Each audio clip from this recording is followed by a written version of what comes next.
අපේ database management subject එකට අදාළව අපි කතා කරන question series එකේ question set 42 තමයි අද අපි කතා කරන්න බලාපොරොත්තු වෙන්නේ. මේකදී අපි ඉස්සෙල්ලාම අපේ scenario එකට යමු.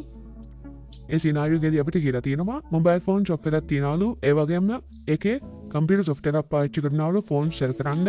මේකේ owner mobile phone විකුණන්න, ඒ වගේම පරණ bills check කරන්න, වගේම inventory check කරන්න මේ software එක පාවිච්චි කරනවා කියලා තියෙනවා. අපිට කියලා තියෙනවා අපිට products සහ brand කියලා tables දෙකක් දීලා තියෙනවා. මේ වගේ දෙන තොරතුරු පාවිච්චි කරලා අපිට දෙන ප්‍රශ්න වලට උත්තර ලියන්න කියලා.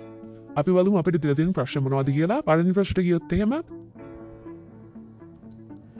ඒ දීලා තිබ්බ tables දෙක පාවිච්චි කරලා relational algebra code එකක් ලියන්නලු. Cartesian product කියන එක භාවිත වෙන එනියට අපි බලමු මේ code එක කොහොමද අපි හදාගන්නේ කියලා.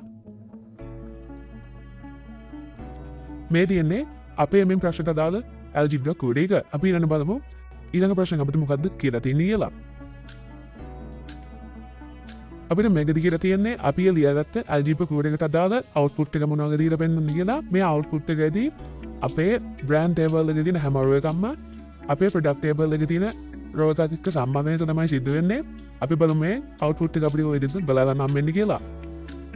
මේ විදිහට අපේ brand table එකේ තිබෙන rows ටික අපේ product table එකත් එක්ක මේ විදිහට සම්බන්ධ වෙලා තිනවා. මේ විදිහට තමයි අපේ algebra code එකට අදාළ output එක බලා ගන්න හම්බෙන්නේ. ඒ වගේම මේ තියෙන්නේ ඒකේ ඉතුරු කොටස. මේ විදිහට අපේ හැම row එකක්ම මේක සම්බන්ධ වෙන්න ඕනේ. මේ විදිහට තමයි අපේ output එක අපිට බලා ගන්න හම්බෙන්නේ. ඒ වගේම මේ තමයි අපේ question set 42 වලට අදාළ ප්‍රශ්න වලට අදාළ උත්තර ටික. අපි question set 43 එකත් එක්ක ඊළඟ වීඩියෝ එකේදී හම්බෙමු.